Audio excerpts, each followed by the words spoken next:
А раньше здесь росли камыши.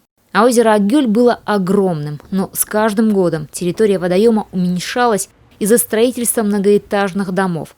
За защиту уникального озера взялись неравнодушные горожане, активисты общественного движения «Город наш». Они следят за его сохранностью. Совсем недавно им удалось одержать большую победу – добиться в суде снятия с кадастрового учета 8 участков на озере Акгюль. Никто из ответчиков не явился на суд, и это позволило суду вынести заочное решение. Заочное решение – это решение в отсутствии ответчиков.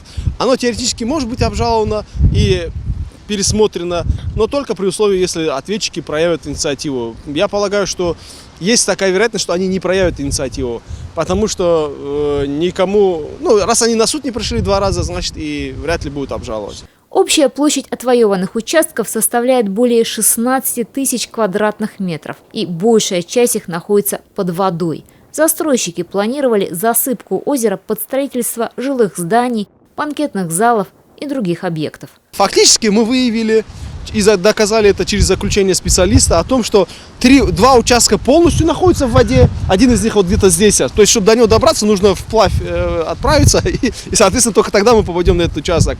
А 6 участков находятся частично в воде, частично на береговой полосе. Озеро Акгюль образовалось из лагуны моря. В прошлом веке в нем выращивали промысловую рыбу. Главное значение водоема – территория для прогулок жителей и гостей Махачкалы. У почти миллионного города огромный дефицит с зонами отдыха. Эта территория рекреационного значения предназначена для отдыха и досуга горожан. Застройка вот таких территорий в частном порядке – это нарушение действующего законодательства. Общественное движение «Город наш» образовалось совершенно случайно несколько лет назад. В одном из парков Махачкалы власти собирались строить музей, но неравнодушные горожане были против строительства этого объекта на территории сквера. И им удалось победить.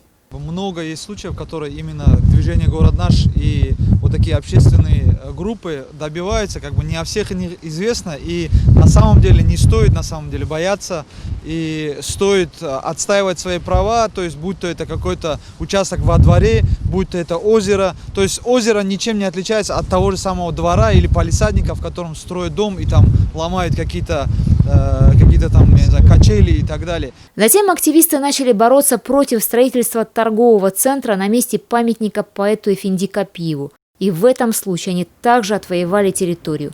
Сегодня здесь построен сквер для отдыха. В отсутствии других активных городских организаций мы единственные, которые кричим, может быть, иногда слишком сильно, чем нужно, но это наше, скажем так, право. Потому что мы должны кричать на каждом поводе, когда срубают деревья, когда застраивают общественные территории.